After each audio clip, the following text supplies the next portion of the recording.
Welcome everyone to the Big Banter. I'm your host, Nabiel. Here's your always grumpy and not excited co-host, Neil Siegeflag. Neil, tell him something. Well, and we don't care. No, I'm kidding. Go on. No, I was actually just going to ask, how was Thanksgiving? Thanksgiving was amazing. It was delicious food.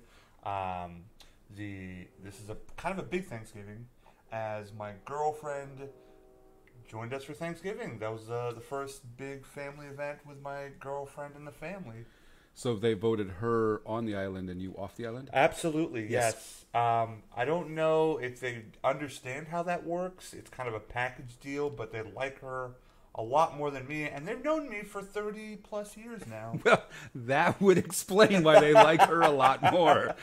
I don't find that fair. I think that's quite rude. Whatever. Hey, look, man. You know, wait till you get married someday and have kids, and you fall all the way down to whatever the last rung of the ladder is. Why are we at the bottom of the totem pole? I'm not really sure. Probably best. It's just the way it works. Probably best we try not to explore that and fight for that. How was your Thanksgiving, man? It was really peaceful and relaxing. Yeah. We just stuck around the house. Went and had Thanksgiving with some friends across the street, which was really nice. And but we just chilled and relaxed. We needed it. It was a good break. I'll tell you what shatters this conversation right now. A huge blockbuster trade that just happened. Kyle Korver is now a Jazz. The prodigal son goes home. I don't even know if he's from Utah. He's just like really white, and that's that is such a profiling thing to do. From there, man, to the rest of the world, I'll profile you. No, you know, it actually makes profile the hell out of you. It actually makes a lot of sense for the Utah Jazz, just from the standpoint they could use another good shooter.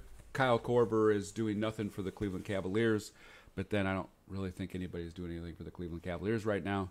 So it gives him a chance to go win some games and be impactful with his ability to shoot the three. He's not going to be asked to do anything more than just be a spot up three when they need him. Why do I feel like he's going to have a tough time, like playing the game, just getting into position where he can shoot the three? How old is he? I want to say he's in his late 30s. Yeah, I mean, he looks awkward at this point in his career, running down a court. But he's not. He's a defensive liability. But anybody that gets into their later 30s is a defensive liability in the NBA. So, I mean, that's no knock on him. He tries hard. I'll give him that. Everyone tries hard. I think I'm not. You see Markelle Fultz try to shoot? Oh God! I'm going to correct you on that one. Seeing Markelle Fultz shoot, that boy's trying and failing really bad. Here's Kyle Korver's 37. Yeah. Okay. Would you have given that up for Kyle Korver, knowing how the Bucks played the other night? No. And I think with the Jazz, they have a great team chemistry. They're probably only going to need him 5, 6, 7, 8, 9 minutes a game. Yeah. It's a good fit for them. Just get off the bench, be a 10th man. Yeah, hit a couple threes, go sit back down. And that's a good fit. Is Donovan Mitchell injured? Is he having issues? Not that I know of. Okay, I thought he was out and injured at some point in time. Unless it was just a minor injury. It probably was maybe. a minor injury. I think he came back. That's a heck of a ball player right there. Are we jumping straight into basketball talk, or is this just... I mean, it seems a good fit right now. All right, well, we'll just talk about it. So, Kyle Korver traded to the Jazz. Not an earth-shattering move, but I know for a fact earlier today it was being talked about Markelle Fultz on the move, possibly. Here's what I don't get about what the 76ers did. Mm-hmm. They came out and basically told the entire world, we don't know what's wrong with him. We don't know what to do with him, so we're just going to get rid of him, which took any small amount of value he had, and now about all you can get back for him is a bucket of basketballs and a couple cases of beer. What if a doctor ever said that to your wife and you were seriously hurt? We don't know what's wrong with Neil. We'll give you a bucket of basketballs, which really amounts to one basketball inside of a bucket, knowing how big a bucket is. Case of wine. Sorry. We won't charge you that much. Put him down. We're good. We don't need him. Oh, man. I feel bad for Markelle Fultz because I've watched him play a few times this year. He looks like a guy that has less than zero confidence. I don't think I've ever seen someone look that defeated playing the game of basketball. He just looks like he doesn't have anything left. Was he ever that good of a shooter to begin with?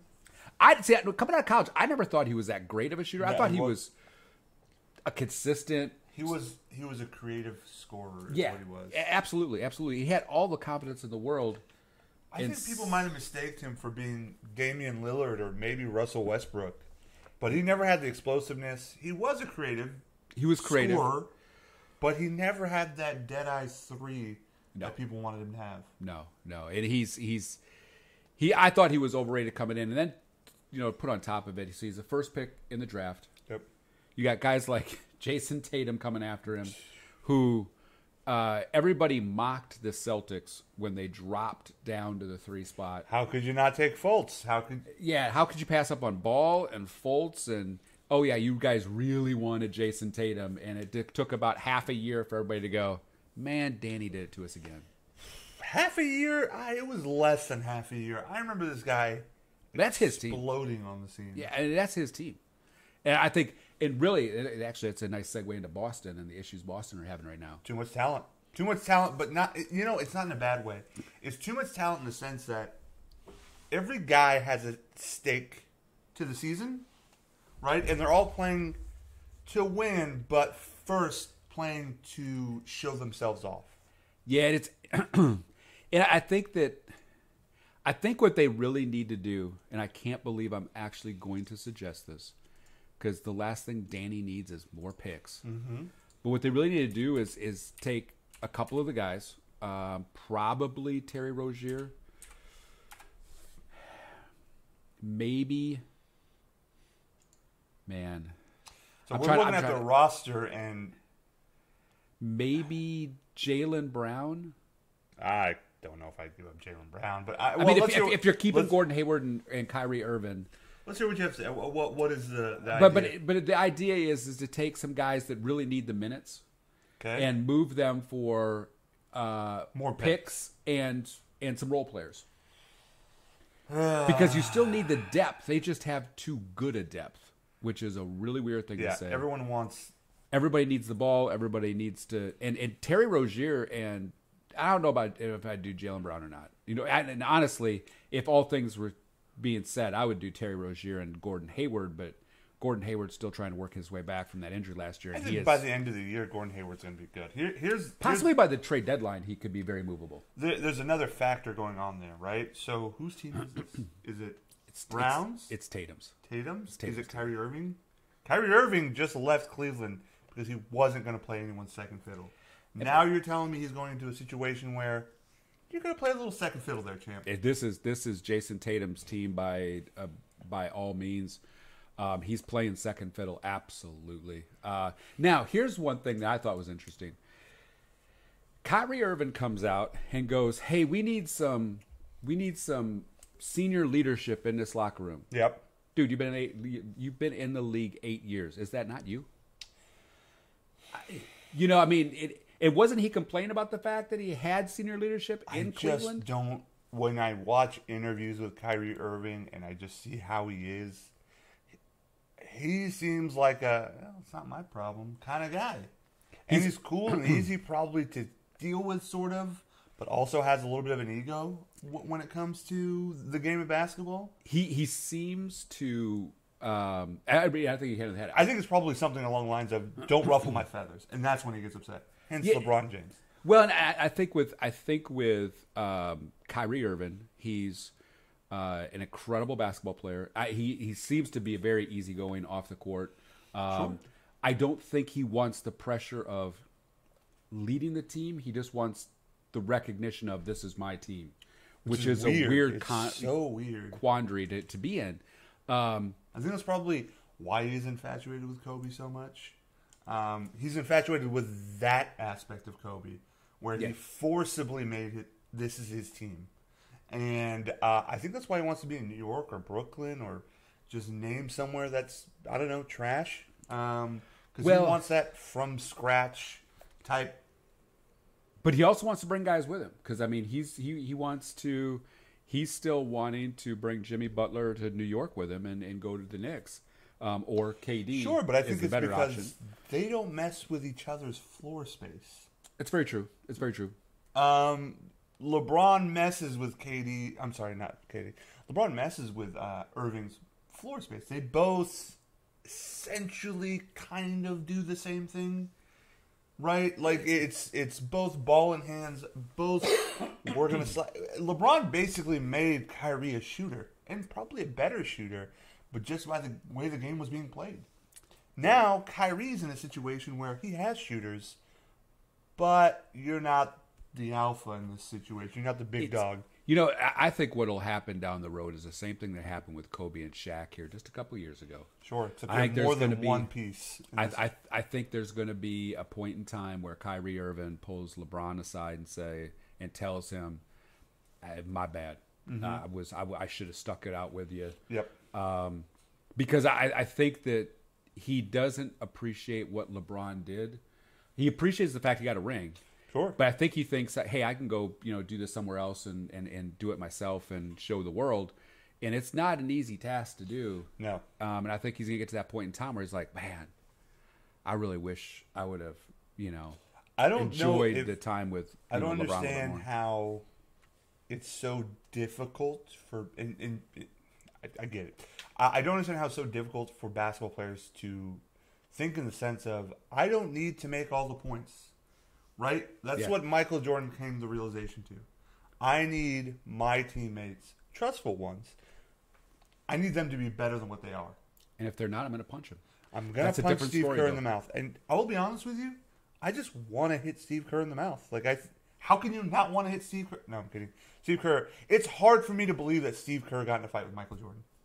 It really is. I look at him, and he looks like just. He Draymond's looks like envious right now. he looks like he's been a soccer dad since he was 17. Like there's. Yeah, he really has. I can't imagine him getting angry to the point of violent words. Like imagine Steve Kerr calling Michael Jordan a bitch. Yeah, well, that went over well. Sure, but I'm sure he might have said it at some point in time. He might have called somebody that. Steve is, and everything you ever hear about Steve is he's such a nice guy. He's Sure. such a, I mean, like no one ever has anything bad to say about Steve Kerr, Except Michael minus Jordan, maybe. 29 teams that really want to take out Golden State and Draymond Green. Sure. And Draymond really loves him. Draymond's just an emotional Sure. guy. But yeah, I mean, it's. You got to get to a realization, and Golden State has made this. I'll stop you here. Let's say somebody came along, and You talking about me? let's say you came along and you're the owner of a team. Would you Wow. trade for Kyrie I'm that Irving? wealthy? Let's say you're the Magic. Well, would you trade for Kyrie Irving? Oh, You need man. a point guard desperately. You need a leader desperately. No. If I need a point guard and I need a point guard bad, Yeah. I'm gonna tell you the guy I'm gonna go get. Don't say John Wall. No, Okay, good. Thank God. I'm gonna get myself because I am a professional point guard. No, I'm going the after viewership went down again. No. and I'm going to get Dame time. I'm going to get Damian Lillard. Who says? Well, okay, if you're Portland and you're wanting to trade Dame Lillard, you're giving me Rozier, you're giving me Brown, you're giving me picks, and Gordon Hayward, because he's worth more than all of them. And Portland's basically saying, "Well, we got time." I mean, here's the interesting piece. Have you seen some of the trade packages that they've? I mean, teams are not offering a ton for Dame. No, everybody's lowballing. It's basically like a car salesman methodology to basketball trading. It's my God, it's a Porsche. It's $90,000. Okay, here's what I'll do. I'll put nothing down. I got $30K that I might be able to get a loan on, and I want a low interest rate. Beat it. Thanks. Bye. Yeah. Well, and I think Danny Ainge started it. Danny is he is. I give Danny Ainge all the credit in the world. That guy's a mastermind when it comes to deals. Sure. I don't know how teams keep getting robbed by him, but I mean, he robs them. He must have pictures of someone's daughter. He is complicit in something. That's all I'm going to say. That guy's just. I mean, I didn't even realize he still has 5 more first round picks in the next 2 years. Yeah, and one of them might get him to Zion Williamson. And if that happens, there needs to be an investigation. Seriously, like, how many picks did the Timberwolves give him and the Nets? What the hell? This is your future. Why are you trading them away? And how does... And I know, doggone well, he's going to get a pick out of some of these guys. The question I have, in football, your GMs are really damn smart, really damn good, really analytical, and really in tune with the game of football. In basketball, I have no idea what they're thinking, doing, how they're approaching the damn game of basketball. It's like... Did they drink in the morning? How do they hire these people? Who are they? Why? I guarantee you they don't have a history in basketball. It's funny because basketball has gone... They're trying to go very analytical like baseball did. Here's the problem. Baseball, really, when you break it down, is a one-on-one game. Pitcher versus batter. Yep. Yes, you have defensive statistics, and you can break those down 90 different ways. But it's a one-on-one game, and you can't analyze statistics to the point of death because of it. And you can get a really good feel on, how somebody performs against left-handed pitching, right-handed pitching, how a left-handed pitcher actually does against right-handed batters. I mean, you can break it down because it's a one-on-one battle. Basketball is not that way. Sure. It's like my favorite hated stat in the NBA, defensive win share. What does that mean?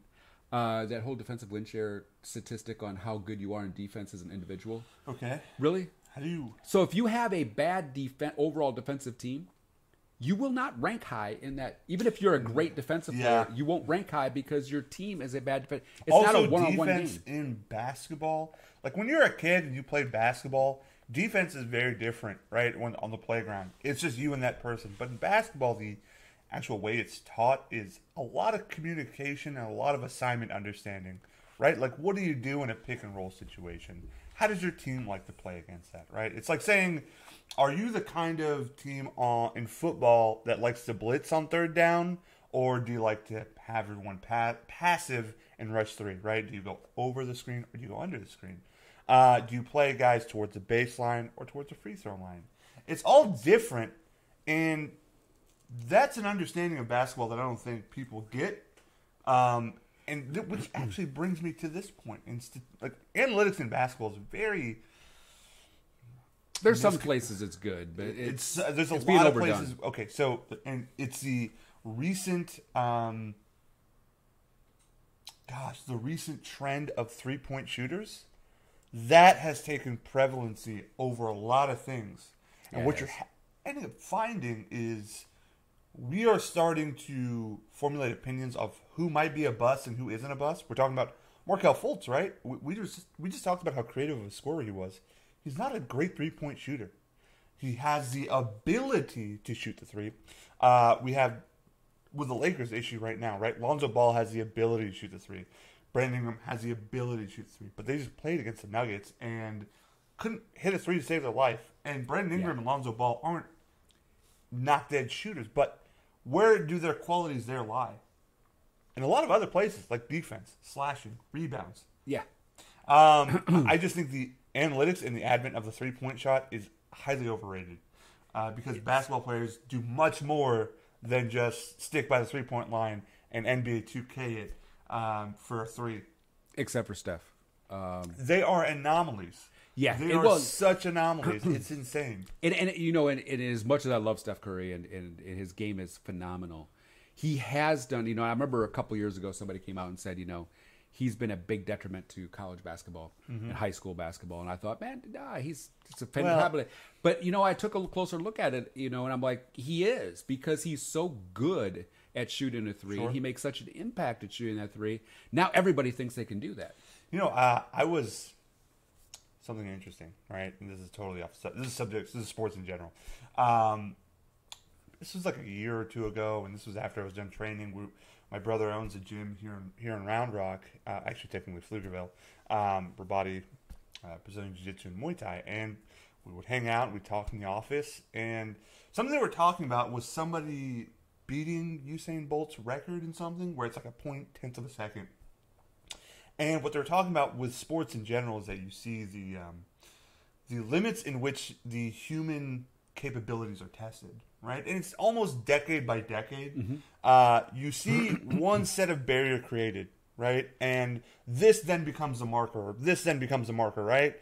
And people then will work as much as they can to take this marker from here to right here, right? And then it keeps climbing and climbing. And so if you see over the past 30 years, since the 80s, right? Let's use basketball.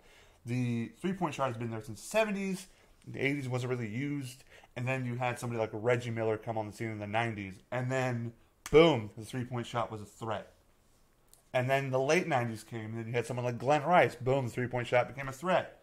Yep. And more players like Paul Pierce, Ray Allen, Kobe started developing the three-point shot. And it just keeps growing, right? We're pushing those limits of where we can be successful. That's what someone like Steph Curry is doing, right? They're expanding the game to where younger kids can now develop an acumen to be proficient at the three-point line, for example. And when they get in the league, they're not just hitting 20-foot jumpers. They're easily hitting 25-foot jumpers. LeBron's showing that. He's just pulling out from 25 feet and just laying one in there. It's a really interesting point. That's a total side note. I'm sorry about that. But no, it's really interesting to watch the NBA evolve. However, you're seeing the NBA get so. And I'll use my beloved Milwaukee Bucks. I didn't even realize this. Do not shake your head at Giannis. Say his last name 2 times fast. I cannot. Sounds like I'm starting to drum up. But I didn't realize the Bucks. So the Bucks had shot the three, I believe, the fewest times last year in the NBA. Yeah, they actually lead the NBA now. Well, I think that's due to coaching. I think Budenholzer is a freaking pretty good coach. Well, and somehow he's got some shooters on there that can hit it, and he knows how to spread the floor and make it work. But I mean, it's such a dramatic change in the way they're playing the game. And there isn't much, I'm watching NBA games this year, and man, defenses, when people tell me that somebody is a top 5 defense, what does that exactly mean? They keep somebody under 110? I mean, defense is optional. Defense is effort, is what it is to me, right? In football, defense is accredited to a skill set, the ability to attack, the ability to play your position and be in tune, right? Players like Sean Lee, Kurt Rambis could not shoot a three. People like Sean Lee who just understand the game, can study the game. Edge rushers like Julius Pepper, right? That is skill. But in the NBA, defense is an effort. It's a communication. It's just being able to put your hand in the face. It's just distraction to throw somebody off from their shot. Defense in the NBA today is not defense when Kurt Rambis played. Is not defense when Patrick Ewing and Marcus Camby played. It isn't defense from 2006 with Raja Bell and Kobe Bryant. Defense has changed so much in the NBA where it's just an effort. It's not even a it's good an idea almost. It really that's why scoring is so heavily relied on. Yeah, I mean, most games, James Harden thinks about it. It just doesn't follow through. I don't believe most games he thinks about it. I don't think he gives a shit about it. I don't think he thinks about anything but possibly smoking weed after the game. And it is a travesty how he plays the game of basketball. I'm sorry, I hate to say it, but I hate the way he plays the game of basketball. What drives me crazy is he's the new age Vlade Divac. Go on. What drives me crazy is his ability to leap into people, draw the foul, and get to shoot 23 throws a game. Have you ever seen some of those fouls where he's not touched? It's a weird angle. It's like for us when we're watching it, it's a weird angle where it looks like, oh my God, this defender just really jumped into him, but nothing ever happens. He just contorts his body. Yeah. I mean, I'll give him credit. I mean, sure, he's absolutely creative, but and I think the NBA is complicit in it. They need to put a cap on it. And again, I love Steph Curry, but Steph knows how to pull that little move off whenever they need it. Would be an MVP if he played in today's better he'd follow out every game because his brand of basketball and this brand of basketball just offensively speaking, when he used to slash against the Detroit Pistons, tell me he didn't get clotheslined 3 or 4 times. Oh, dude, that was a whole different game of basketball. He got his ass kicked a lot, and he's not a small man. He's 6'8". Probably one of the best defensive players of all time in the NBA. Absolutely. I mean, they literally. I mean, most people, everybody talks about Michael Jordan's defense, and Michael Jordan was not a bad defender. He was a good defender. Yeah. But it was Scottie Pippen that when you need to shut somebody down. Yep. You know, Lakers. Hey, Scottie, shut down Magic. Shut down. You know, whoever you needed to get shut down. You know, Luch brings up a great question here. What about Michael Jordan with the current defense? Okay, so I'm just going to say this right now. I think Michael Jordan in today's game doesn't survive very well. I think he's an average player, and here's why. A couple points. Doesn't shoot the three well. He plays within a system, and that's the triangle offense. He can slash, but it's not as prevalent. He needs a bunch of shooters around him. Yeah, I mean, I think he would be. I think he'd be fine in the NBA. His defense wouldn't be as good because he would foul out too much because he hand checked all the time. Yeah. And I mean, it would take him like one quarter and he'd be at 4 fouls. But you wouldn't be able to stop him either because he can't shoot the three. Well, yeah, but he never had to. I mean, he averaged 34 points a game one year, and he shot like a handful of threes. It was in a playoff run, yeah. And so the man, you know, did what he did without having to shoot the three, and he was an amazing athlete. So he would do fine, but defensively he would have to change his game so much. So you're saying he'd be more passive, which means he would score a lot more. I don't know if he'd be able to score a lot more, but he would easily stay in the 30s like he did in his career. But defensively, I think he'd be so frustrated. I got a question. How come the triangle offense isn't something that's used today? It won Phil Jackson 11 rings. 11 rings. It's all, you know, I think it could be used if you have if the you didn't have right Carmelo? personnel. Yeah, Carmelo's not built for the triangle offense. But no, if you had the right personnel, you could do it. But today's game is such a spread the floor and just get your shot that I think that's just, you know, it just kind of is what it is at this point in time. The Clippers must be using the triangle offense or something because they're the best team in the West right now. You know, I mean, third best. I actually heard Doc Rivers on Undisputed yesterday, and they were talking to him about his this season and how it's went and if he's surprised and you know, he had made the comment, he's like, we've got consistent. A lot of good players, we don't have any superstars, and he goes, everybody's playing hard. He goes, they are really deep overall, which is. Which is huge for them right now. Right now, everybody's trying to. I feel like everybody's a little off, whether it's emotionally or with a new team. You know, with the Warriors, just not having enough depth somewhere. Every top team from last year's NBA standings or playoff teams, they're off somewhere, and I think the Clippers are just the same team they've always been. They're just a bunch of consistent players. Like having a B level player across the board, that's not a bad thing to have. No. And Tobias Harris is showing that he's, you know, he is a legit, what is it they say he was 24-9. I mean, you know, that's a heck of a ball player. He's probably going to be an all-star this year. Tobias Harris is an all-star this year? I think he probably is. With the way he's playing 21, 21-9. Yeah, you're right. What's he got? Steals, half a steal, not anything great, but I mean, that's you know, his career is 15 and. I mean, 43% from the 3-point, 53% field goal percentage. That's really good. Honestly. It really is. I mean, he's a hard player. He plays defense, but that whole team does. That whole team gives full effort all the time, and you know. You're not managing massive egos. Sure. You're managing a very manageable team.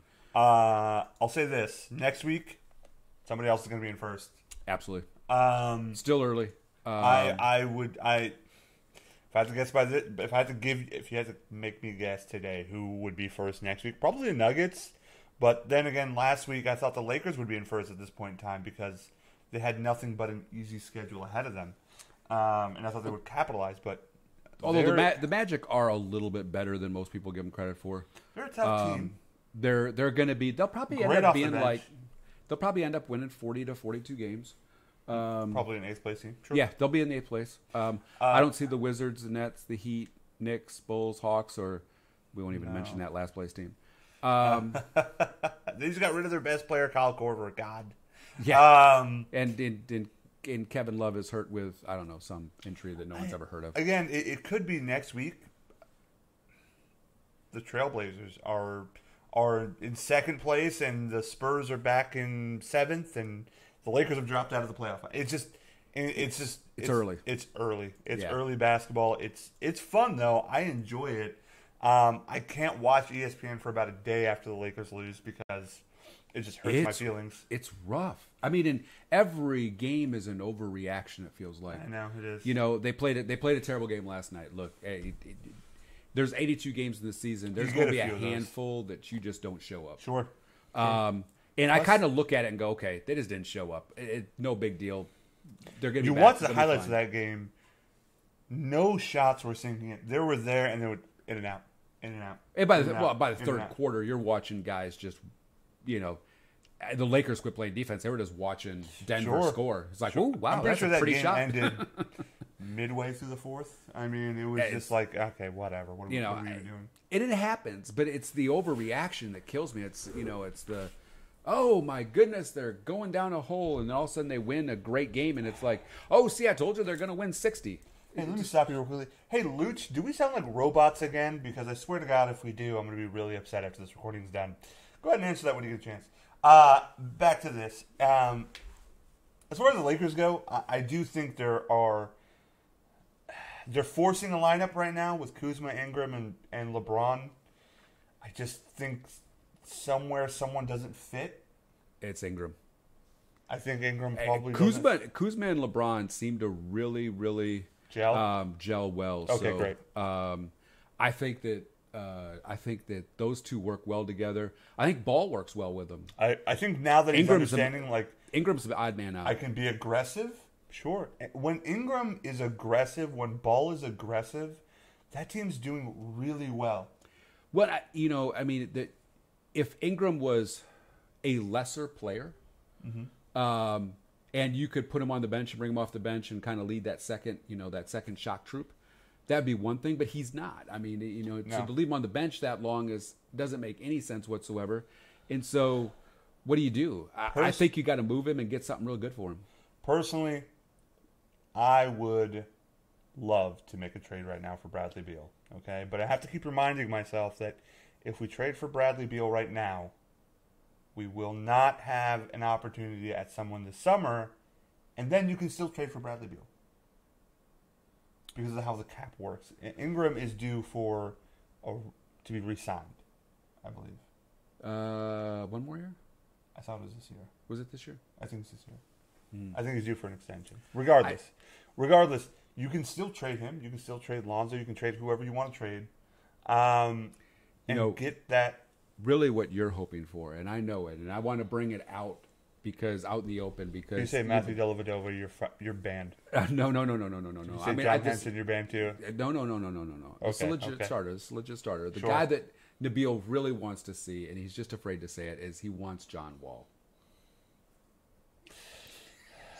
I'm gonna fine you as the owner of this. I'm fining you John Wall's salary for 1 month. It's going to take me a long time to pay that off. He is making bank. That guy 40 was it 40? Did you get 40 or 41? Next year is when the Supermax kicks in. Supermax, yeah. 42, I believe. That's not bad. I could live on that. That's not bad. Jesus Christ. Oh my God, that's more than what some countries make. Dude, you can admit it. You can admit it that you've got a Laker John Wall jersey ready to go. If you're a team who needs a point guard desperately, what would you give up for John Wall? And you have cap room. There's no way for you to get another point guard unless you draft and try to develop one, but your chances are blah. I'm gonna be honest. It's gonna be tough for Washington to get much of anything out of John Wall this year Sure. because of the way that contract works. He gets traded this year. He gets that 15% kicker, so he's not making $42 million. He's making $42 million plus 15%. So it's another $6 million. It's like a $48 million a year. I mean, that's insanity. So that's going to be a tough piece to trade. I think they'll be able to move Otto Porter, even though his contract is bad. So if you're the Suns and they're like, hey, give us Jonathan Isaacs, we'll give you a 1 plus John Wall, whatever, just some dumb trade. Would you take it if you're the Magic? Oh, man. Probably, if I really want to get out from underneath that contract. Yeah, I would. And I think that's what they're really trying. I think the Is there no way Wizards to wants to hit the What plunger. happens if they try to buy it out, right? It's the contract plus 2 years. Oh, dude, that would be insanity. How many years can it spread over? 7? It can go up to 7 years. So, Well, hold on. No, it's length of the contract plus 2 years. Yeah, okay. yeah, so $200 million to spread over 7 years. So it's just $30 million a year. Oh yeah, that's a great savings right there. And the man can re-sign somewhere else. Shoot. Yeah. Anyway, anything else on basketball you want to touch on? I mean, we touched on the Lakers, touched on certain teams. I mean, it's still early. I mean, there's nothing new that's really going to happen. Is there a trade you think that's going to happen for Markelle Fultz soon? No, I mean, one, for Markelle Fultz and for Markelle Fultz's sake, you hope they send him to the team that's got the patience to, one, get him to the doctor, figure out what's going on with his wrist, his shoulder, and then someone who's got a deep enough G League team and a good enough coach down in G League that you can send him there for the rest of the year and just let him figure stuff out. I don't know if he can go to the G League. Well, maybe he can. Yeah, he can. Okay. News just broke that Sylvester Stallone says Creed 2 is likely his last round as Rocky Balboa. I'll be honest with you. That's okay. Did you see Creed? I saw Creed 2. We saw it Thanksgiving. How was it? I saw Creed. I saw the first Creed. Was very impressed. First Creed, great movie. Honestly, like up there, and I put it in the Rocky timeline, so I'd say it's one of the best Creed/Rocky movies. Okay. Creed 2, it's a good movie, right? I think they have a lot going on, and I wish they spent a little more time on the antagonist as far as his intentions. You saw some good stuff there, some good writing there, but they just didn't explore it deep enough, and that's what I wanted. I liked the movie. It got me kind of hyped at certain times, and like where you're like, I want to go kick someone's ass. But probably a bad idea. Don't kick anyone's ass after you watch Creed 2. But it's a fun movie. Don't expect Creed 1 as far as the levels of how amazing it is, but expect a good movie. I'm gonna be surprised if Stallone sticks to that. Just because I will be surprised if Stallone sticks to that too. The amount of money those movies have been doing over the course of time.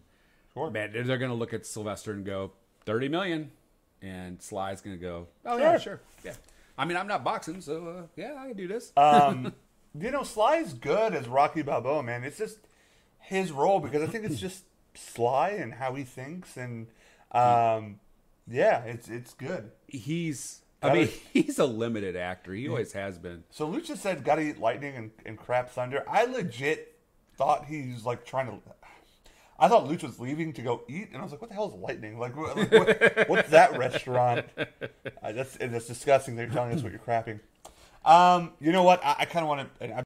Honestly, I want to start the show talking about some college football and just explore some stuff. We were talking some stuff here before we started the podcast. Just kind of want to talk some football games that are coming up, the way the playoff rankings set up. Yeah. First, Mac Brown to UNC. It's really feels like a feel good story. Okay. Mac Brown, that's where it started. He wants to go back and help turn that program back around. Now, there's some catch-22s to this one. Mac Brown, his last few years when he was at UT, he missed on a lot of players. So has this time away been able to recharge his batteries a little bit and and getting back on top of his game. I certainly hope so. It'd be great to see North Carolina actually become a decent college football team again. And it'd be great to see Mac Brown go out on top and return, to finish what he started years ago. So, I think it's a good feel-good story. For UNC, I think this is the splash move they wanted to make. What division do they play on? It's the ACC, right? It's the ACC South, right? Because I don't think they actually play in Clemson's.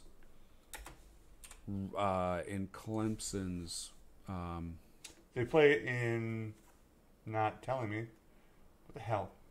Oh, just go to the ACC college football rankings, standings. Go to the ACC standings. Okay. And I'll just. I think it's north and south as well. I think it is north and south as well. I'm way off on that one. This is the wrong ACC though. It's the Atlantic Coastal Commission. Atlantic Coast Conference, and they're in the ACC South. And when you look at that ACC, let's just say he got them to competitive. I don't think he can beat the U, Virginia, Georgia Tech, Pittsburgh, Clemson. I think NC State probably has something on them too. Well, I think that if he gets them back to competitive, I think that South is not that tough. I mean, Pitt's a 6-16 team waiting to help. In my opinion, is tougher than the North. Coastal Atlantic. It's Atlantic and Coastal. So Coastal, I think, is tougher for the simple fact that you have more competitive teams. I think Virginia Tech, Miami, Virginia, Georgia Tech, Pittsburgh is more competitive than Boston College, Florida State right now, Wake Forest, Louisville, NC State, and Syracuse. Sure. 4 years ago, yes. This year, no. Well, no, you're right. I mean, this year, you're absolutely right. But I think in a normal year, the Atlantic Conference is actually going to be tougher than the Coastal Conference. Do you know much about the tight end coach that they hired? No. I heard that he was kind of going after old Longhorn assistant coaches. But I think you made the point earlier that they are some of them are head coaches. Yeah, but I said a few of them head coaches. Your old offensive coordinator, right? Yeah. Had the what was his name? Who was our old offensive coordinator? Luch. Oh yeah, he's in Houston. Yeah, he's Houston. What's his last name? Major Applewhite. Yeah, there we go. Yeah, he's a Houston head coach, so he's out. But I think there's a couple others that are actually head coaches now as well. So, I mean, here's the thing. Mac Brown's coaching. I'm sorry, not coaching. Mac Brown's recruiting, I thought, was an issue, in that he only recruited players that wanted to go to UT, and from my understanding, never really recruited out of Texas and Oklahoma. Well, and even some of the ones that wanted to come to UT, he turned down. I mean, I'm not sure. Andrew Luck was dying to come to UT. How do you miss that one? That one boggles me more than Johnny Manziel. Robert Griffin III, I believe, was one of them. RG3. I did hear about Texas Tech's head coach for offense, and honestly, if I'm a lot of teams, pro and college, I'm going after Texas Tech's head coach. I think he could end up in the NFL as somebody's offensive coordinator. Sure. And I think that could be kind of a fun offense to watch, but it's got to be with the right coach. He can't end up with some old school coaching staff is, I think, what made Mac Brown so good for a lot of years. Yeah, it really was. Now, some of those coaches that left and did their own thing probably didn't do the best. Well, and sometimes you got to leave and become a head coach to find out. I think is what it was. Is who he was. Right, went to Florida and just. Oh yeah, the defensive coordinator bombed. Yeah, he didn't even make it 2 years, did he? I think he made it like 2 or 3 years.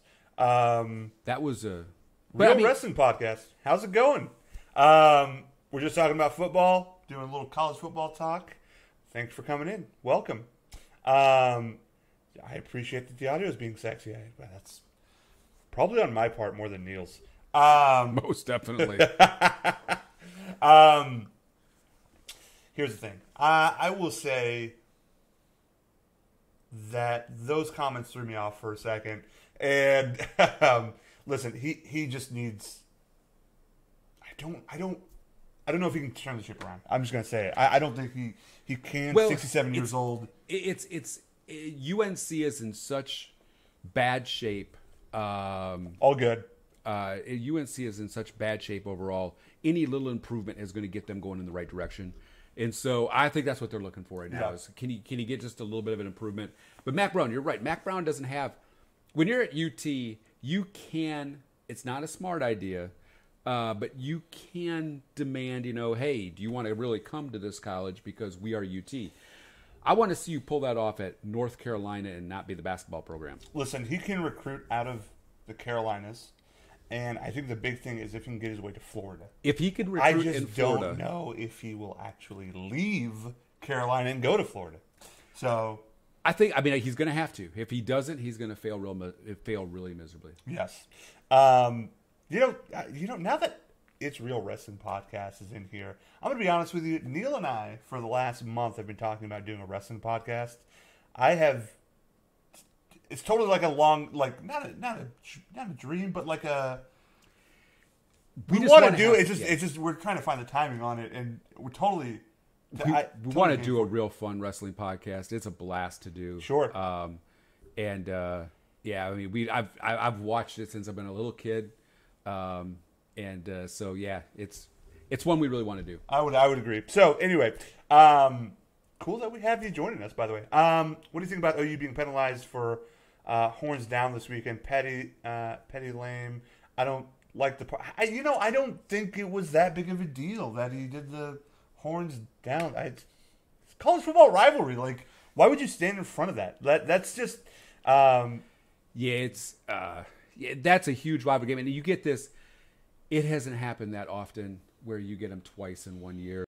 No, and this is huge. I'm actually looking forward to the game, and as everybody knows, I'm from the North. I'm a Badger. We've had a bad year. I'm really looking forward to that game in general, just to watch it and see what really happens. With college football, I really want to talk about just have a brief conversation about college football expansion in the playoffs. But I kind of just want to quickly touch on this Longhorns OU game. I don't know if we're going to win. I kind of don't think we're going to win. If we played like we played with Kansas, I don't know if that's going to happen. Because UT has this thing where they keep playing to the level of the team they're playing against, and it ends up being a toss-up game, right? Their talent, of course, will outweigh certain teams like Kansas or Kansas State, barely, but it'll outweigh it sometimes. But with West Virginia, with Oklahoma State, when you keep these teams in the game, sometimes it works against you. And so in this situation, I have to believe OU is really motivated to get this win back. And you cannot leave Kyler Murray in any game. Nope. That kid is an amazing talent. It's really, really wild to think about the fact that he could be playing pro baseball next year. I'm pretty sure it was about 20 when they were down like 24 in the fourth or something like that. They scored in 20 seconds because of him. Yeah, I mean, he's absolutely an amazing athlete. He's a good quarterback in college. I think that, as a matter of fact, actually, we can roll that one right into this one. Which is? The Heisman Trophy. What did you tell me? It was a two-man race? Tua and Kyler Murray. You know what's crazy is, maybe I'm just not paying attention as much, but I kind of don't feel like I've heard much about the Heisman. Well, I mean, Tua's had a ridiculously good year. Sure. And Kyler Murray has had to put up 50 points a game because I did hear this stat, which just absolutely made me laugh. OU's defense is ranked 127th out of 134 teams. And maybe Kyler's got to put up 50 points. Maybe OU's defense is that bad, but sometimes our offense is also that bad. I mean, not as often, but sometimes we just can't seem to get it together at certain times, and it's just like really frustrating, and it goes to how young we are, and I get that. But and the problem is that if you don't capitalize on that defense, sure, Kyler Murray is going to take you out. Sure, because I don't care how good a defense you got, that kid has ability that's just unbelievable. What do you mean by where's the talent? Just asking that question. Throw it out there. Kyler Murray is one of the most explosive players. I haven't seen Tua play at all. I'll be honest with you. I'm just kind of missing out on it. There's been a lot of sports, and I'll be honest, it's been football, pro, college, MMA I've barely caught up on. Which, by the way, if you saw the Chuck Liddell Tito fight, Jesus Christ, Oscar De La Hoya, if you paid for that, Oscar De La Hoya robbed you of your money because that was one of the worst fights I've ever seen in my life. On the defense side of the house, what's going to take to turn that around? Recruiting. It's simply recruiting and coaching. I think that, and I think that they need a new defensive head coach or defensive coordinator. They've run their ground with the one they got. I can agree with that. I mean, I just think OU at the start of the year was kind of on shaky grounds with their coaching staff too, right? Yeah. So and they got rid of. They fired Stoops, correct? Stoops' brother. Yeah. That's I'm sorry. Technically, his last yeah. name would be Stoops, right? He didn't take his wife's name. At least I think he's married. I think they're a little out of whack this year. Even I think from their head coach down, Kyler Murray's leaving. Lincoln Riley's kind of heavily recruited and rumored to the NFL. I was praying to God they'd fire Jason Garrett, but it seems like he's going to win 8 games and they're going to sign him to a fucking extension. How do you really feel about that? I told you how I feel. It's that if we won the Super Bowl, I will be so upset that we have to re-sign this coaching staff. They are so frustrating. I hate it. I really hate it.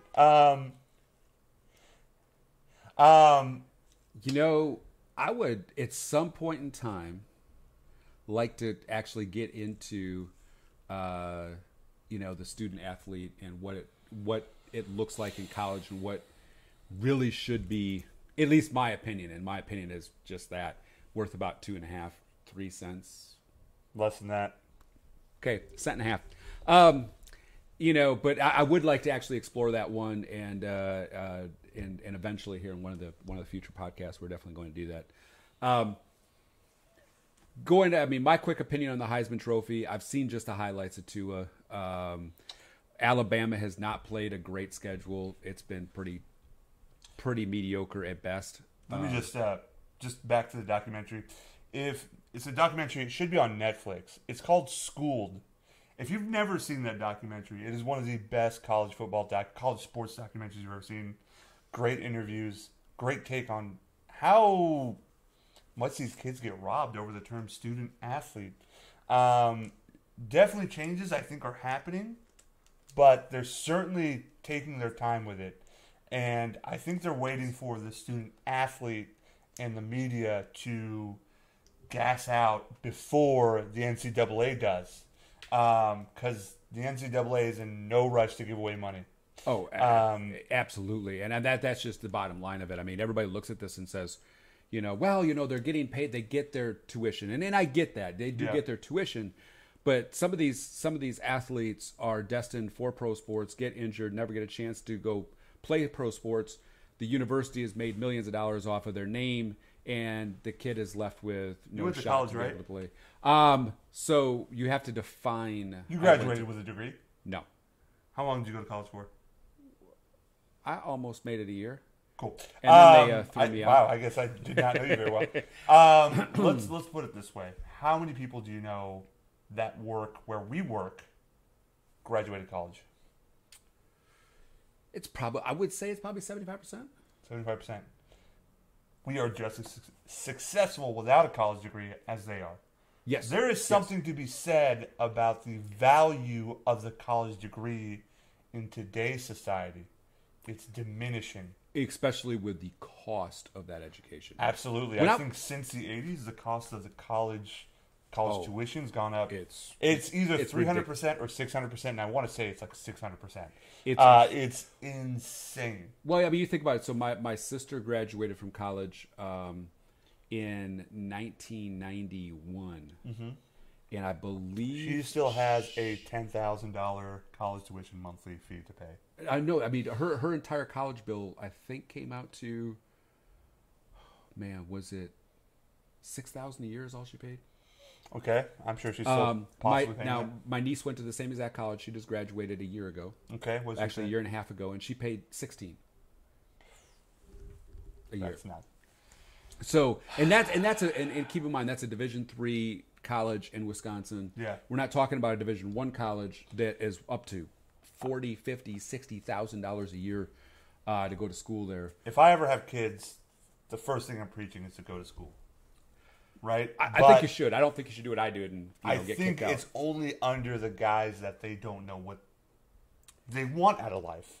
And I think that's the other thing about college. It's great for structuring a direction to go in life. But I don't think you're an adult until you're 25. I think you're still a kid for well into your 20s. And so knowing what you want is actually difficult. How would they pay student athletes? I think it's a stipend, Luch. And here's why I would say that. College kids, and this is in the movie or the documentary, what did I just say? Coach is what it was? No, it was... Why is it? I just forgot the name of it. It's Schooled. Sorry. Schooled. Yeah. It's in the documentary Schooled. They talk about how these kids don't have any money to eat. Arian Foster, who played for Tennessee, in that documentary talks about how he went up to his head coach's office and said, listen, if I don't get food, I'm going to do something really dumb. Yep. About an hour later, maybe less than that, his coach came into the room with like 25 soft tacos from Taco Bell. Which is just, this is Arian Foster. This guy was phenomenal in college. Great in the pros. It's now a musician/rapper, by the way. I did not know that. Yeah, he hears pretty good. But, I think you would just give them a stipend. Kids with money are dumb. Give me money when I'm 16. I'm going to spend it on dumb shit. Do not give these kids money. Give them a stipend, right? Here's a bunch of clothes. Here's money that you can spend on clothes. Here are the locations in which you can spend it on clothes, right? Here is the stipend you can use on food. Here are the locations. And you can use it anywhere in town. Whatever, right? This is like, what is it here in Texas where they have the food stamp card, basically, right? Same thing. What is that called? It's a card. It's a WIC card. Exactly. WIC card, Same thing. It's only on food, right? You can't use it on beer or whatever dumb shit I'm sure kids would find to use it on. And I think that's how you would do it. They don't get 3 meals a day. When you're an athlete, you're going to eat a lot more than 3 meals, and it's a Lone Star card. You're going to eat a lot more than 3 meals. And so in college sports, you're waking up at 5 in the morning, getting ready, going to work out, go to class, come out of class, go work out, go back to class, work out afterwards, film study. Juan from the CPA podcast, he just played for Mary Hart and Baylor, and he had a great story about his experience in college football. And he only played it for about a month, and it is life-sucking. I don't know what the meals are that you get, but I'm sure kids get hungrier than 3 meals a day, especially if you're no lineman, if you're a running back. Yeah. I mean, if you're one of those big hosses, I'm not sure that's enough. It's just, I mean, it has to be changed, but I mean, right now the universities are pocketing all the money that they get out of it, and they don't want to change anytime soon. I'll say that. So they'll slow roll it as hard and fall, as fast or Neil, you won't understand this. Luch, you won't understand this. Maybe Real might understand it, but the biggest hurt since this whole thing happened, the Ed O'Bannon case, is we no longer have NCAA football. That is what kills me deep down inside, is that we can't play any more NCAA football. And my girlfriend now wants to break up with me for me saying that. I'm sure she's watching this and just thinking, what an idiot I'm dating.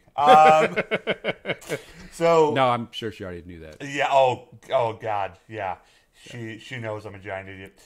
Stanley was a running back at Baylor. That's awesome. Now I need to respect him a little more, but I won't. Anywho, we were talking. Let's get back to the point.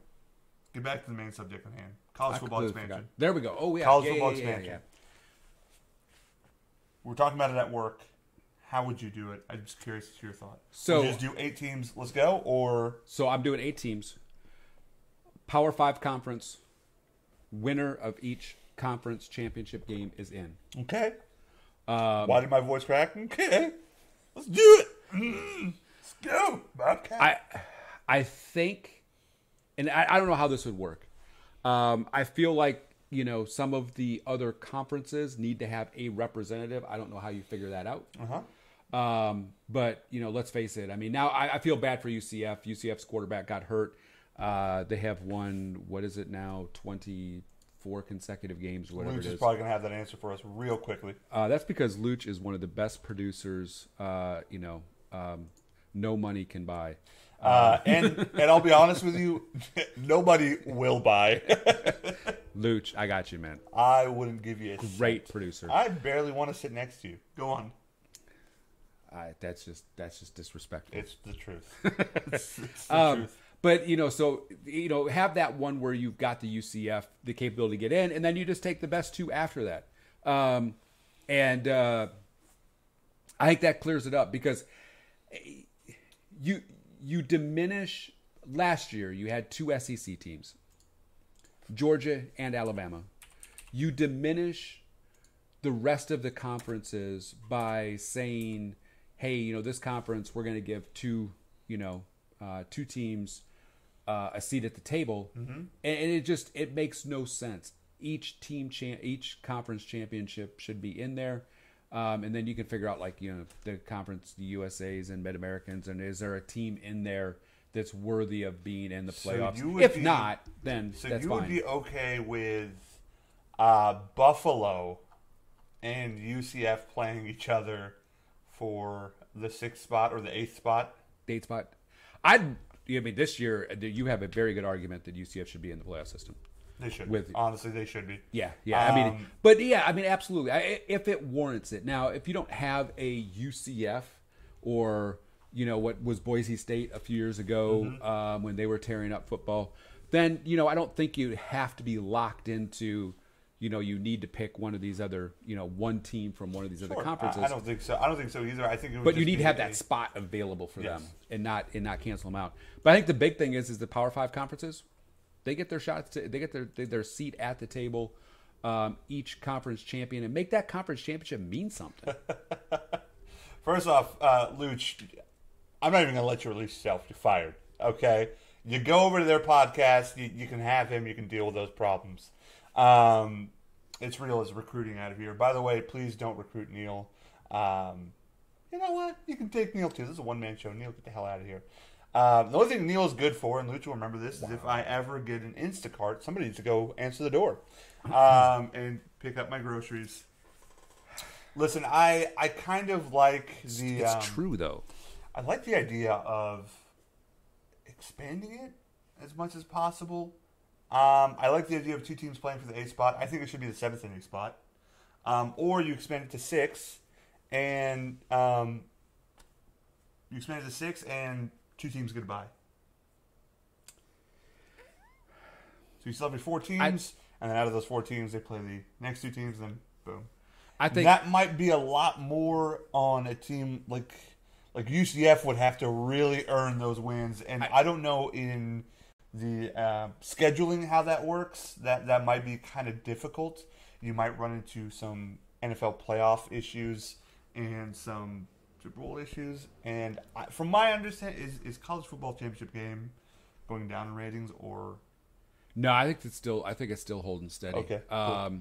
It's still one of the most looked forward to things there is in football. And by the way, I actually live right down by San Antonio, so yes, you are right. In San Antonio for Halloween, which, by the way, I hate to say this, but the ghost tour out there is not the best. However, everything else, really fun. Loved it. But no, I think that you got to bring back the meaning to these Power 5 conferences. The Big 12 gets a seat. The Big 10 gets a seat. The ACC gets a seat. Sure. The SEC gets a seat. What if the ACC one year is just trash all the way through? Do they automatically get a seat for you? You should still get a seat. You got to make it so that there's a reason why these teams are playing that championship game, and it's not just to win the ACC. Okay, would the problem then come to this? Let's say you have your Big Five. They all automatically get a seat. And then you have someone from the UCF from the Atlantic Coast Conference or American Conference, whatever it is. They get a seat. Wouldn't the other conferences be bitching and complaining that they're not getting enough attention and their recruiting sucks because you're automatically just giving it to the Big Five conferences? Would that then cause another stir? I don't think so. I don't think it would cause a loud stir either. But and I think honestly, you can even go down to the point of, and I've thought about it from this standpoint. Okay, so if you got the 5 conference championship games, the winners are in. The other, let's just say the lesser conferences, to use no better phrase for it, aren't that good, and so you've got 3 open seats for those Power 5 conferences. Sure. You have to pick 3 of the losers of the championship game. You can't even dip down outside that championship game. You're taking 8 of those 10 teams that just played. I think that's the only logical way to do it. And I think we might be a little bit surprised on who is the champion at the end of the year. Let me throw you a curveball here. Who wins the Royal Rumble this year?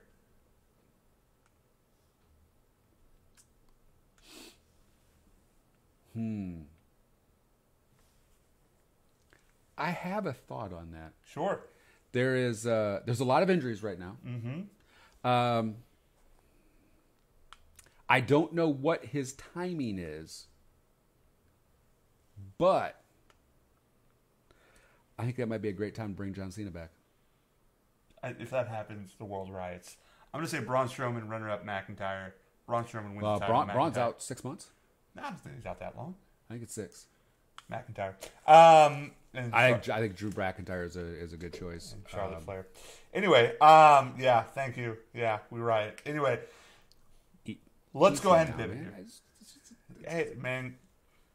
I love the idea of Coco Beware. Is the parrot still alive? That's what I want to know. Oh, that parrot's long gone. That's where he has the motivations to redeem himself for the parrot. Quick pivot. I'm going with the junkyard dog, by the way. He's been dead. Oh, God. Anyway. Pro football talks. Pro football. We're moving on. Week 13's upon us. Let's go ahead and recap Week 12. Okay. Cool, man. Thursday night game, Bears beats Lions. If I said Trubisky, who cares, I mean, is that a... if you want to know how bad the Detroit Lions are right now, the Chicago Bears just beat them with Chase Daniel as the starting quarterback. Not that Chase is a bad quarterback, but they just won with Chase Daniels. Yeah, okay. What the Lions are 4-7. What are they missing outside of everything? They really need to rebuild. I don't want to put this one on Matt Patricia at this point in time because I think that team is just... They're in disarray and they need to rebuild. They really need to rebuild without Matt Stafford, I think. But he is signed long term. You know who should trade for Matt Stafford? And I really hate them, but I think it's a good trade. The Redskins. And that's an interesting point because with Alex Smith, who knows if Alex Smith comes back? And after I saw the report that with Alex Smith, if he gets injured and that ends his career, he gets $61 million guaranteed over the next 2 years. Man, I'm sorry, man. I'm out. I'll be honest with you. I would crack my shin in half, Anderson Silva style, to get $61 million. Now, he's already made like $130 or $40 million through his career. He looks like the kind of man that's good with his money. I'm just going to throw that out there just between all of us. Yeah. He looks like he's pretty good with money. Outside, okay. So, terrible game. Nobody gives a shit. Redskins beat the Cowboys. What does this game say to you? You mean the Cowboys beat the Redskins? Shit, yeah. I just saw the way it looked, but yes. Maybe I'm just subliminally speaking. Cowboys now move to the top of the division. There was, I didn't really get to see the game. I'd heard some commentary around it. Apparently there was a couple of very badly missed calls on pass interference on one pick and a few other Badly missed calls. Man, But I don't want to hear that because I can't tell you the amount of bad calls that have been missed for us. Let's just say Green Bay and Dallas. Really? Get a grip. Get a grip, NFL world. You were going to lose anyways. There's two of them. The most recent one where Aaron Rodgers made that crazy Hail Mary throw. DeMarcus Lawrence was being held. His Buckatari was on his back. Look, literally, he was getting a piggyback ride. Watch that again. He was getting a piggyback ride. David asked him the play before if he could have a piggyback ride. DeMarcus Lawrence said yes. He thought he would get a flag. 2 years before that, the Dez catch. Don't talk to me about penalties that are flagrant because it happens every game with every team. It's bullshit. It's not perfect. Sorry. It's human error. It's human, and I guarantee you that one play probably wasn't going to make or break shit. No. That game was lost probably 30 plays prior. You know, the problem that Washington has right now, it's not that it's Colt McCoy and they're a quarterback. Quite honestly, Colt McCoy is a decent quarterback. It's the fact they're missing 3 offensive linemen, 2 wide receivers. Players everywhere are just absolutely down. Their D-line is scary as hell with Jonathan Allen, Preston Smith, Darren Payne. They're good players out there. They have a solid front seven. Maybe not their DBs. DBs need work. DB's a little bit shaky. But, you know, I mean, they've got if they were healthy, they would actually surprisingly be a very good team this year. They're not. Truth be told, they need to focus on their offense. They need to draft properly. They're 3 years away, in my opinion, from being a dominant team. If they are drafting properly. Yeah, and that's considering the fact that, you know, and that may be the only way they can get a quarterback now because of the amount of money tied up in Alex Smith. Because I don't know if there's injury provisions that allows them to. I'm sure they have some kind of out in from some a cap way. perspective. Yes, I think there is some cap relief. Plus, it's the Redskins. Somehow they find money out their ass to keep paying players. Whatever. So, anyway, so it was a good game. Amari Cooper just showed out. 8 catches for 180 yards. That was a sexy game. I don't want to harp on it too much. It was a good game, good win. Really needed that kind of win if you're trying to make a playoff run. Falcons beat the Saints. Man, you've got like dyslexia today. The Saints beat the Jesus Falcons. Christ. The Saints beat the Falcons. There we go. We're all on the same page, I think. Maybe. Who knows?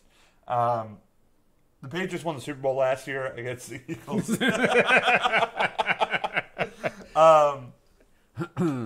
There's no surprise there. There's no surprise there. The Saints are the best team in the NFL. Period. They really are. If there is a game, to lose, it might be against Dallas. This game, this might be their. But don't worry, DeMarcus Lawrence actually gave them reason to want to win now. So what do you expect him to say? He's a D lineman. His nickname is Tank. Like maybe. Man, we're going to give it everything we got. We're just going to give it 110% and hope for the best. I think that's what we're going to do. That would have been safer than, going down the road he did. Drew Brees has been sacked less than 10 times, I think. 10 times maybe? In that area. It's an incredible year. He's thrown for, I think, over 30 touchdowns this year.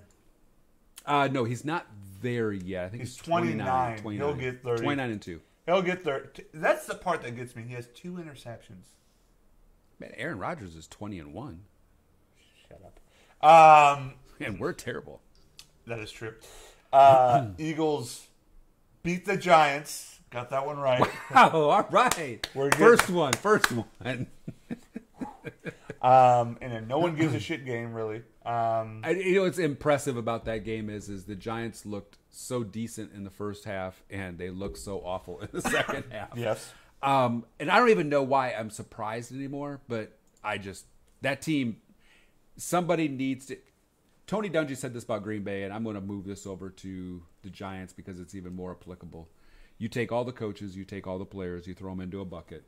You pull out, in the Giants' case, Saquon Barkley, a couple of the offensive linemen, and a couple of the defensive linemen, and you throw everything else to the recycling bin and start over.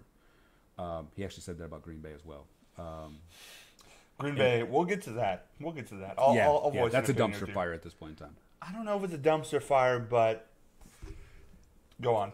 So, I mean, I think that's what the Giants need to do. They keep trying to hodgepodge fix this thing.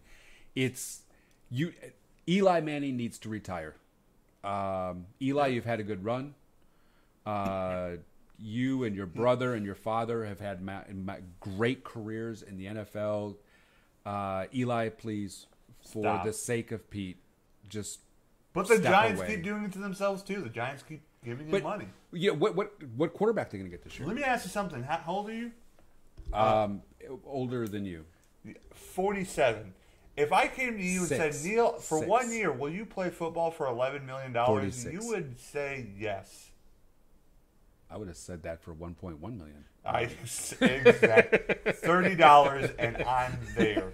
Just the opportunity to play pro football, and I wouldn't make it a play because I would tear something. By the way, you don't know what a dumpster fire is unless you're the Jacksonville Jaguars or the Oakland Raiders. So let's get to that. The Jaguars lose to the Bills. Both get their ass kicked physically and on the field, 24-21. Josh Allen looks really good. I'm impressed by that kid. I think he's good. I think they bring him along slowly, let him kind of grow into it. I think that he'll be a decent quarterback. Blake Bortles got benched. I would love to say I'm shocked. Cody Here's my Kessler, shock face. The legend is going to come save the day. Honestly, I think he's a better quarterback. So Blake Bortles at his best is similar to Dak Prescott. That's what scares me about re-signing Dak Prescott. Yeah, but Dak is much more consistent. Sure, but if he ever isn't consistent, he can kind of look like Blake Bortles. And that nickname, by the way, is Blake Horbles. Thank you very much. I'll be here all week. I hope not. Seahawks eke one out against the Panthers. I don't care. Seahawks are slowly Seahawks and Panthers are fighting for a playoff spot, really. They're not winning their division. Russell Wilson is playing his backside off. Mm-hmm. He won that game for him more than anything else. Been impressed with his play this year. But he's a consistent. Nobody's talking about him. 25-5. That is a damn good year so far, throwing for 2,500 yards. Yeah, and it's his best percentage year. He's almost 67% passing, and he gets the ball downfield. So I mean, he's had a really good year. He's the only reason I really think. Although that defense is a lot better than anybody thought, but he's the biggest reason these guys have won 6 games. I'm gonna run through 5 or 6 games, and I don't give a shit about having an opinion on them. Raiders lose to the Ravens 17-34. Bucks beat the 49ers 27-9. Browns beat the Bengals 35-20. Actually, with this, I think it's kind of funny how the Browns have their opinion towards you and mocking him and whatnot. What is that? So here's what I don't get. And I like Baker Mayfield. I think Baker Mayfield is a great quarterback for Cleveland. He might actually break the quarterback curse in Cleveland. Mm-hmm. He certainly seems like he already has. I'm sorry. But Baker Mayfield, Hugh was fired. He didn't get up and quit his job and go to the Cincinnati Bengals. The owners fired him. Is he not supposed to go get a job? Just leave it alone. And I know Baker is still bitter about the way things went down with Hugh and how everything played out. Mm-hmm. I get that. But man, Baker, leave it alone. It's okay. Move on. I'm excited. The other side of that is I'm really excited for the Browns because it looks like they actually have a future. I think what it comes down to is this, and total side note, sweetheart, best of luck on your Instagram class. There's a thing for that. I just got a text message that my girlfriend is taking an Instagram class. Good luck. I love you. I think you'll ace Instagram class. I probably should take an Instagram class. I hope not. Anyway, I think... Do they have cell phone classes where I can learn how to use my cell phone? I don't think anything can help you really at life. Thank you. So here's my thing. I think with this team, we all saw the same thing, that there was a lot of firepower on offense, a lot of firepower on defense, and certain things weren't showing up, and that was perplexing. And I think maybe you made the point that their offensive coordinator was literally coaching in a way that was conservative to where it would get Hugh fired. But it ended up getting both of them fired. Yeah, I really don't think that the offensive coordinator took into account that he could cost his own job. He cost his own. And I don't know if many people like him. But here's the thing. That's the when big you problem have with him. players Todd Haley, right? Todd Haley. Yeah, when you have players you yeah. trust and don't trust, it shows on the field. It really does. And it's showing on the field now with this new coaching regime. Just letting Baker be Baker. Letting this offense flow. Nick Chubb, he's showing up. He's looking good. He really is. He looks like both his knees are okay. Okay. God dang it. Here's the thing, guys. I keep trying to switch between my web browser and Streamlabs, but I accidentally keep hitting my email tab. Anyway, so Jets beat Patriots 27-13. Cardinals lose to the Chargers 10-45. Broncos beat Steelers, which is actually kind of surprising, 24-17. That was actually really surprising. The Colts are kind of on a roll. I forgot about them until this week, but they've won 6 straight. They're 6-5, beat the Dolphins 27-24. Okay, here's what we're going to talk about. The Vikings and the Packers. The Vikings beat the Packers 24-17 in a snooze fest, a boring game. You're looking, Kirk Cousins has 3 touchdowns. I wouldn't have guessed. It was just lame all around to watch. The Packers look lifeless, and it says a lot about the Vikings because they were barely playing, like they were barely hanging in there, and the Packers were just giving them the game. The Vikings really should have been concerned exiting that game because we played awful, to say the least, and they barely squeaked that thing out. Yep. So they head to Foxborough this week, and I think that's going to get ugly. I think they're going to lose really bad. Green Bay is just it looks like, it feels like the offense has quit on Mike McCarthy. The defense is still out there. It looks like playing their absolute heart out. We've got a lot of injuries. DT Mike Daniels was out.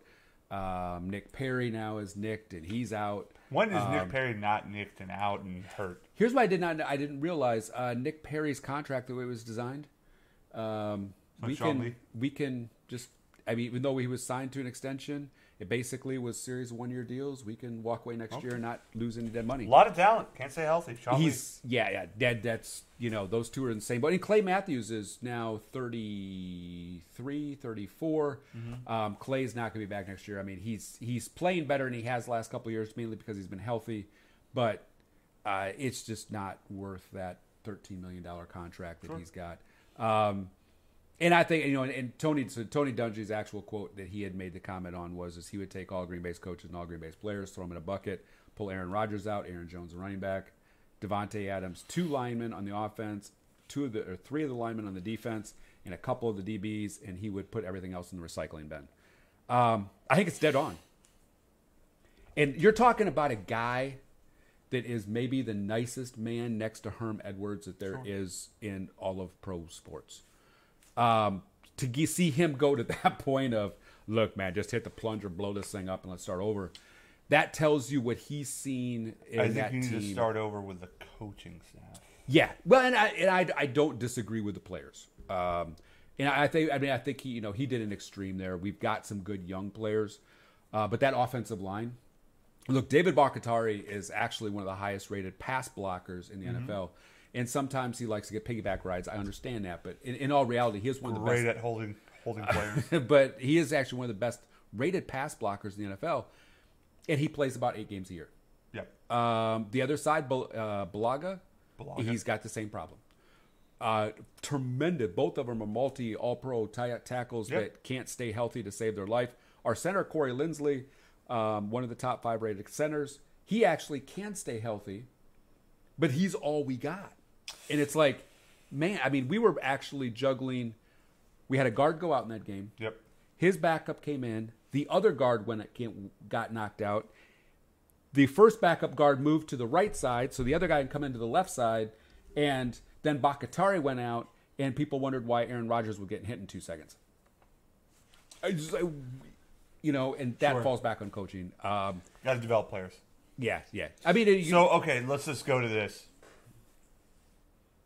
I know you want to lose every one of your games, but it's a really easy schedule, and I doubt it's going to happen. Yeah, However, it's really depressing, actually. There's still a chance that you could end up first in the NFC North. Here's the question. You go to the draft, what is it that you want?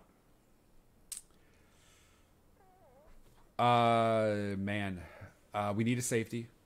We got rid of Clinton Dix. Not so funny now. Wow. Sorry.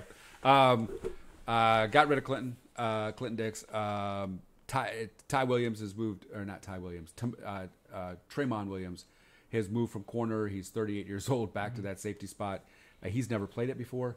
It looks like it at times. So we need a safety. We need Pass linebackers rusher to take over for Nick Perry and Clay Matthews, I believe. And then offensively, we need offensive linemen so badly it hurts. Wide receivers. I know a lot of folks have taken some shots at receivers. Randall Cobb he won't be back next year. He just can't stay healthy anymore. The rookies we got are pretty good. Give them some more experience, but we need some other experience on the other side of Devontae Adams. Yeah, here's what I think you really need. I think we might go get Jordy for a year or two. I was just going to ask that. I think here's what you need. Jordy wants out. I think you need Jason Garrett on your coaching staff. That's just my opinion. Look, we do need a new water boy. The water boy was lacking in the last game. You just missed your 9th field goal. Good job. Man. Oh, you did. You got my Always Be Clapping T-shirt. I really hate you. The ABCs of and then the Monday night game, Texans beat the Titans. Texans are turning into seriously the best team in the AFC right now, I think. Y'all, J.J. Watt starting to scare me again. I thought he was over. I thought he was done. He is not done. Man alive, that guy is. Yeah, how talented of a family. I mean, that's just unfair. I love T.J. Watt. I don't know how either of our teams didn't draft T.J. Watt. He was in our home state. Mm-hmm. He's from Milwaukee. You thought he would make it to the second round when all indications pointed at the fact that defensive ends were just getting gobbled up. Oh, my goodness. And how do you like your DB, Kevin King? When he's healthy, good. I love him. Yeah, he's a good player. But so it's not like you made a bad move, really. No. I mean, King was a great pickup. He's just having health issues. When he's on the field, he's one of the best DBs in the NFL, and unfortunately, right now, that is about every third game. So we got to get him healthy. We get him healthy. No, it would have been a great pick. Okay, we're gonna move on to quick predictions. We'll probably go in depth into this first game, but some quick predictions. So, Week 13 games tomorrow night. Saints Cowboys. Oh man, Saints all day long. That's a Saints game to lose. It is, but they are playing so efficient right now. And listen, they're such a dual threat team. They can run the ball, they can pass the ball. Drew Brees is having his greatest statistical year ever, which is mind-boggling. Because I think it's the most complete team he's had. Oh, absolutely. I mean, Alvin Kamara is a great running back, but Alvin Kamara is even a better receiver, which is just ridiculous. And I think that's how Dallas needs to play Alvin Kamara, is as a receiver. Yeah, you got to stick a corner on him. You got to trust your front seven to do what they do in their front four. You were having success against Philadelphia, which on the offensive side of the house, not as injured as the defensive side of the house, and you were rushing 3 and beating them up. So you got to trust in that defensive line of yours. Marcus Lawrence probably shouldn't have said what he said. In my opinion, they don't need any extra motivation. No. But if there is a game in which Dallas can catch them, it's this game. Now here's the big question: if the Saints roll in and Drew Brees does what he's done the last 5 weeks, and that is absolutely annihilate them like he has everybody else, do you think that could take Dallas's confidence and just push it back far enough where you could start to tumble a little bit? Man, you know what the thing is about Jason Garrett, and nobody's going to give him credit for this, he's actually great at motivating players. He never allows his players to believe they're out of any fight. That's because he claps. It's the power of the clap. That's going to be his book. The next book. God damn it. I can just see it right now. A picture of him just like this. The power of the clap. And I'll be honest with you. That is also a good book on sexual education. Anyway, oh man. Okay, that's so wrong. Anywho, fuck. This conversation is great. Listen, here's what I've been saying: is that if this game is somewhat of a tussle for the Saints, Dallas has a chance. If they get out jump quick, out 21-0, Dallas is not catching up. No matter what they do, I just don't believe they have it in them. Dallas needs to make it a dogfight. They need to make it dirty. The Saints are the highest third down converting team in the NFL right now. And I think it's something like 48%. It's a high number. Converting that many, 58 I think is what it is. I'm sorry. Well, your defense is 29th in the NFL in giving up third downs. Yes. And that is not the stat that but you we're want. ranked really high, like fourth in sacks, first in stopping the run, and just. But that right there, like it's the. Sure, not many teams can come back 21-0, but for sure our offense will not come back from being 21-0. That is a fact. There are certain teams like the Patriots. They'll come back from a 28-3. They'll come back specifically 28-3. They can come back from it. Atlanta. I think you have to tussle up Drew Brees a little bit. Your DBs have to make Michael Thomas drop the ball. He is probably the best receiver in the league right now. I know statistically he's second best. Yeah, no, there's no doubt about it. I mean, that guy he's not overly fast. He's a very good route runner. Super technical. He's very technical. He's got great hands, and he can get up and take a ball out of the air. So, but yeah, I would say he's easily probably the best wide receiver. There's something right to be said about big school wide receivers like Michael Thomas out of Ohio State, Amari Cooper out of Alabama, Julio out of Alabama. That and they just brought in Brandon Marshall as a wide receiver. If they can, I'll say this: if they can revive Benjamin Watson, then I think they forgot might. He was in the league About 2 years ago. So 2 years ago, he blew up again. The next year, I thought he retired, but he was still there. And the year after, this year, he's still there. He's doing really well. Yeah, he's catching fire, actually. Drew Brees wins this Super Bowl. Is he the greatest individual quarterback of all time? Statistically speaking, if he plays one more year, I think he'll own every single statistical quarterback record. That's insane. That's insane. And you think about who he's bypassed. Brett Favre, who played 20 years, and Peyton Manning. Sure. I mean, in the problem with Drew Brees has been is he's played in an era where he's had to play with Tom Brady, Peyton Manning, and Aaron Rodgers. Stafford, who underrated, in my opinion, as far as airing it out. And Blake Horbles. I just love that name. Move on to the next game. Bears-Giants. Bears win that. Your thoughts? If the Giants could just ever win one game, just please help me out. It's not gonna happen. Bears win easy. They're not. The Cardinals play the Packers in Green Bay. Yeah, Cardinals. No, Green Bay. That Cardinals team. I thought possibly that the Bills were the worst team in the NFL. Then the Raiders kind of tipped it. Yep. I actually believe Arizona might be the worst team, and I feel so bad for the great wide receiver. Fitzgerald. I mean, I just how can you do that to Fitz? I got a question. What is up with when we talk about Drew Brees here? What is up with the 9,000 Twitch? Things that he does before he gets on the line, the pre-snap twitches. He's loosening.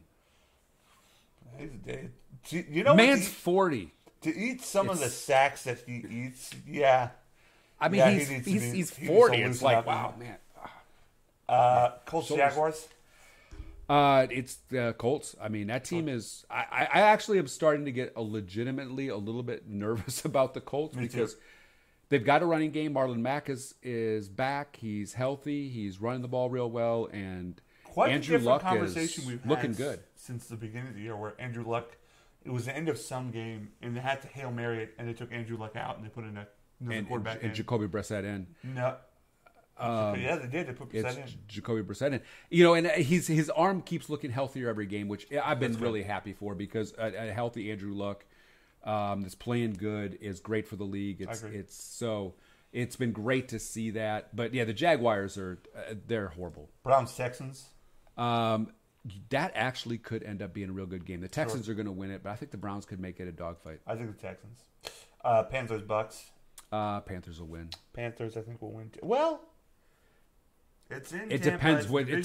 depends what Bucks team shows up. I'll call this one the upset of the week, and I'll say the Bucks. Okay, I'm still sticking with the Panthers. Did they beat last week? No, the Panthers. I'm sorry. I'll say the Panthers. Wow, Panthers that was can not a still real put strong limb you were standing on there. I'll say the Bills beat the Dolphins next week. Nah, Dolphins will win that. Okay. Broncos Bengals. Broncos. Ravens Falcons. Who is the backup quarterback, by the way, for the Bengals? Who's going to be playing the rest of the year? Is it not Dalton's out? No, it's not A.J. McCarron, I guess. No, he's in Oakland. It's crazy because the Bengals are playing the Ravens for like the fourth time. Who is it? Driscoll? Wow, yeah. Wait a minute, why does that name sound familiar? Where did he go to school at? Driscoll. Bengals, not the hotel. Jeff Driscoll. La Tech. That is correct. He's a big guy. I liked him at the combine. Okay. Yeah. All right, Jeff Driscoll. It's your time to shine. Probably not. Anywho, Falcons, Ravens. Ravens.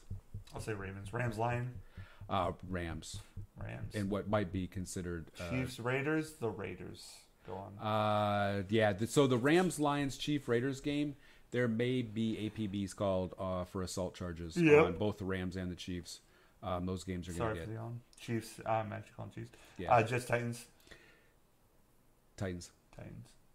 Vikings, Patriots. Vikings. No, that's your choice. 49ers, Seahawks. Oh, man. That's the Seahawks all day long. Probably another big-time game. Chargers, Steelers. Who you call that should be a really good game. I'm taking the Chargers. The Chargers have got a very good defense, and the Steelers I just don't trust them.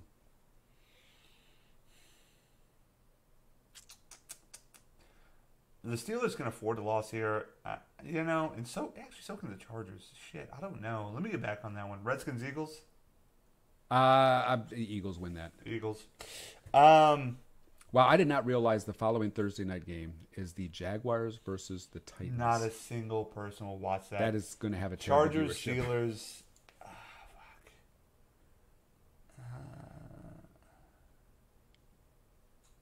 Chargers. I'll say the Chargers. It's a tough game to call. It's a really tough because both are 7-3, leading atop of their division. Yeah, the Steelers by far got the better offense. What are your? The Chargers can control the ball though with Melvin Gordon. Now that Real's asking us, what are your thoughts on Le'Veon Bell holding out? I mean, do you blame him? Are you upset at the reaction towards him? What are your thoughts? I get why he's doing it. He wants a long-term extension. If I was Le'Veon Bell's agent, this is the question I'd pose to him. He's 27. Yep. You are not going to get the same contract as Todd Gurley at 24 years old is going to get. One age, running backs have, they got a life expectancy to them. And so why would you turn down $14.5 million guaranteed money? I get, hey, I don't want to go get hurt, but you could end up signing a contract next year that's not nearly what you thought it was going to be, and you could get hurt the first game and be completely SOL. Mm-hmm. You lost the $14.5 million this year, and then whatever the extra money was in the next year contract. So you always go take your money when you can get it. Sure, I get his frustration with the Steelers, and this is going to lead me. The Steelers are just that kind of franchise. Well, your Cowboys, I think, are about to do the same thing. I don't know, man. You told me about the Cowboys potentially not re-signing Zeke in a few years, and man, he's the only reason why our offense is going.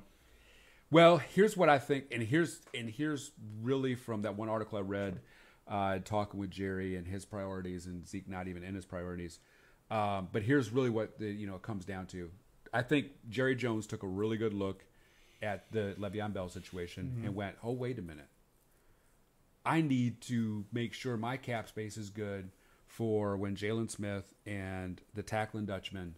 That's a great nickname. I love that nickname. Come up on their contracts. And then, so if I'm going to do that, I gotta have a fall guy, and a fall guy is a very, very impactful running back. Sure.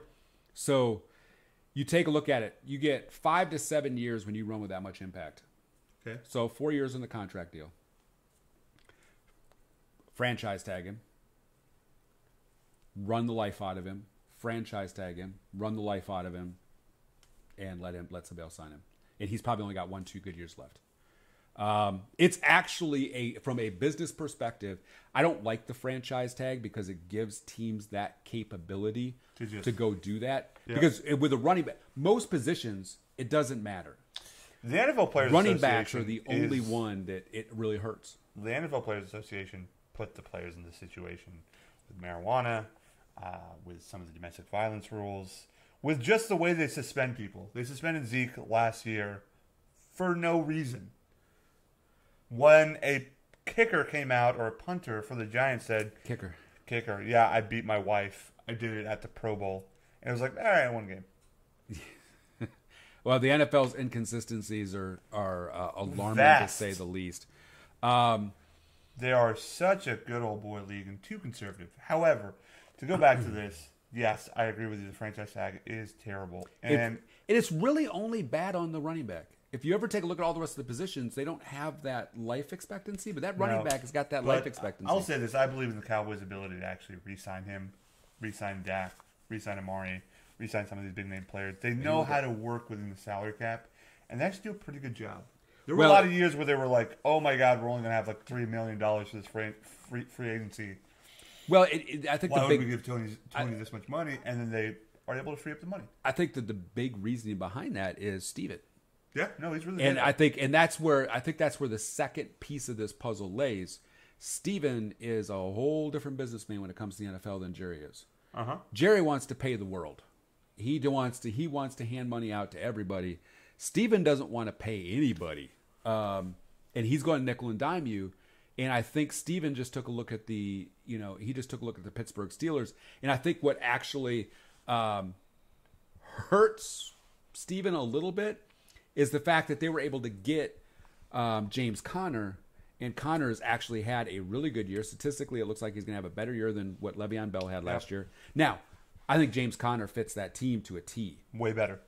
He is a carrier, lunch pail to work. Sure. Blue-collar guy. Very north-south. Very Jerome Bettis. He doesn't want the accolades. He doesn't want... He just wants to hand him the ball and let him run. Again, I can't stress it enough. He's such a feel-good story. To know what he's gone through when he was a kid. He had leukemia, right? Yes. Same was Roman Reigns, which... College. Yeah. Mr. Roman Reigns had that. He was at the Georgia Tech game recently. Saw a picture of that. That sucks for that dude, by the way, Roman Reigns. Oh, man. Never appreciated, and I really disliked the fact that he was always booed. I thought he had great matches. James Conner. Honestly... really fun to watch. I like the fact that he wears no padding, no elbow pads, nothing. He just looks so old school. He fits the Steelers so well. And I mean, the linemen love him. Ben Roethlisberger loves him. I mean, he makes Ben's job much easier because he's not demanding the ball X number of times a game. He's not demanding you throw it to him because Le'Veon's is, what goes unnoticed sometimes with Le'Veon Bell is he's as good as receiver as he is running back. Yep. And so he needs to get the ball out of the backfield, downfield, and. So James Conner fits the system, but what ends up happening is you sit back and you're the Dallas Cowboys. Now, the Cowboys have had success. DeMarco Murray was good. They used him up, sent him out the door. And that should actually be a precursor with DeMarco Murray because they did not give him his big money. They let him walk the door. And they used him up that last year. Okay, so let me point this one thing out. DeMarco Murray was way more injury-prone than Zeke is, and that, I think, led to his downfall. Yeah, it is, but I think that's I think if Dallas DeMarco looks at Murray was healthy, I would have given him that money. I wouldn't have. Because you're probably right. I wouldn't have. And I thought they gave him a fair deal in like $6 million a year, $5 million a year, or something like that. Yeah, but yeah. So I mean, I think that you take a look at Le'Veon Bell. Dallas has had luck finding running backs. They've actually done a really good job of finding running backs that are good.